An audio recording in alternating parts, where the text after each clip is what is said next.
People know that last Thursday evening was school deliberative, and there was a handout provided at deliberative, which on the final page of the handout, and this is posted on the district website, it gives the district's estimated tax impact of the budget. Now, unfortunately, that tax impact doesn't correspond with what's going to be in front of people on the ballot, because deliberative changed the proposed budget. Now, can I just ask real quick, do you know the number off the top of your head what that was? I know it was like $1 million or something, but do you know 72,800,000. So what was, do you know what the increase was? It was like more like 1.1? The interest was, the increase was approximately $1 million. Yeah, okay. Round numbers, call it $1 million. Okay, thank you. Okay. So nobody's going to tell you what the likely tax impact is of that change, except for me, so here I am. It is an estimate.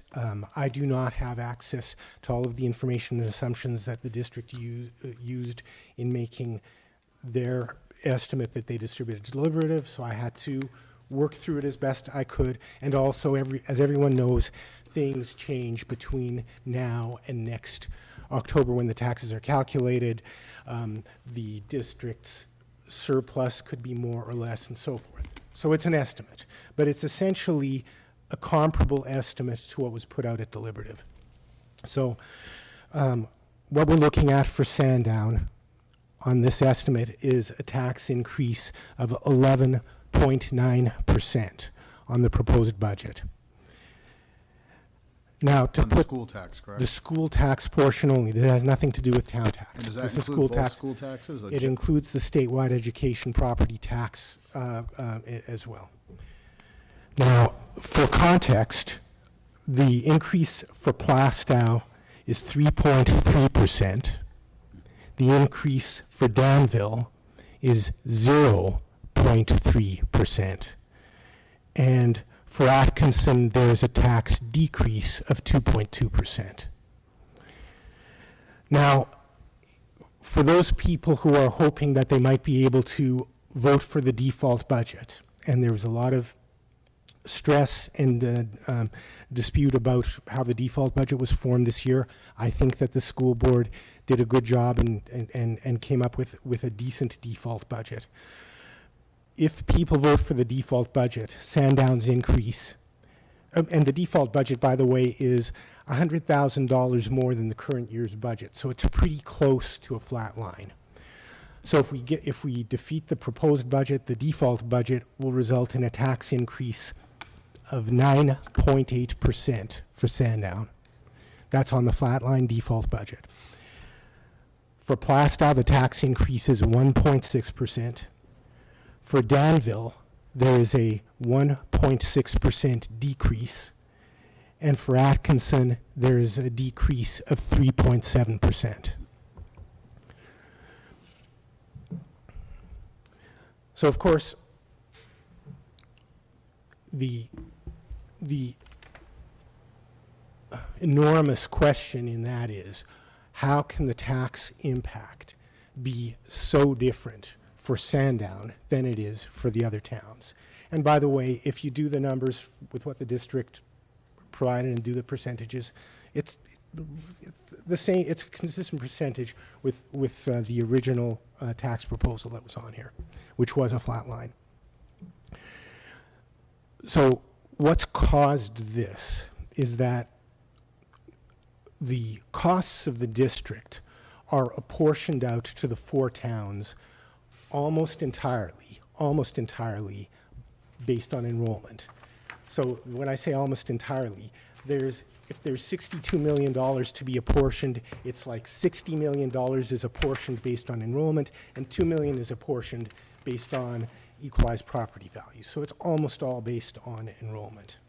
Now, the specific enrollment figure that's used in that calculation is called the average daily membership, and it's the average daily membership as of the end of June 2017. Okay. So it's the 2016-17 average daily membership is used for the apportionment.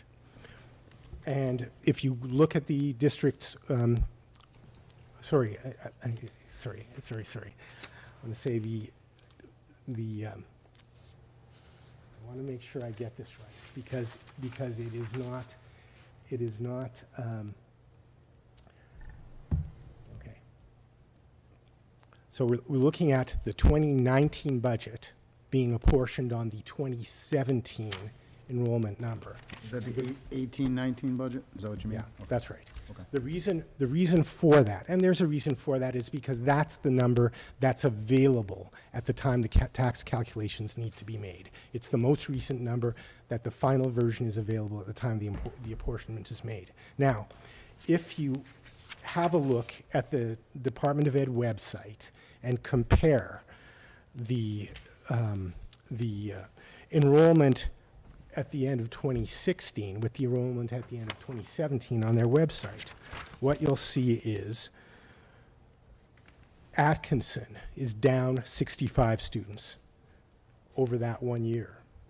Danville down 43 students. Plastow down 44 students, 44.8. Sandown up 3.5 students, 3.5 students. So what's going on is that overall, the enrollment of the district is going down. It's gone down substantially in each of the other three towns. In Sandown, though, it didn't go down, it ticked ever so slightly up. But that change in the balance means that Sandown's percentage share of the apportionment is significantly higher. Now, if you take last year's school budget, and you say, suppose everything this year were exactly the same as it was last year, and the only thing that changed of anything, is that exact number, the apportionment by the number of students. Sandown would be eating more than $750,000 increase compared to what we had. That's on last year's budget. So that goes a long way to explaining why the increase applied so heavily to Sandown. By the way, other towns would go down because they have less students. So that's where the big impact and why the hit on Sandown is so different to what it is for the other towns. Now, if you ask what the underlying cause is for why the tax burden of the district is so high, well, it doesn't matter how you share it. If the district is overspending, then the taxes are going to be high. And people have heard me make the case, I'll just say it once more for the record, the Timberlane School District is grossly overstaffed. It's overstaffed, and what I did was, by comparing it with Salem School District and Bedford School District, they're both about the same size as Timberlane. They both have about the same number of students. They both have better academic results. And if you look at those two districts and you compare how they staff their buildings, if you look at it like a 400-student school, how it would be staffed in Salem compared to how we staff it, or if you look at the middle and elementary schools, which you can match the size almost exactly, we're overstaffed by about 96 persons.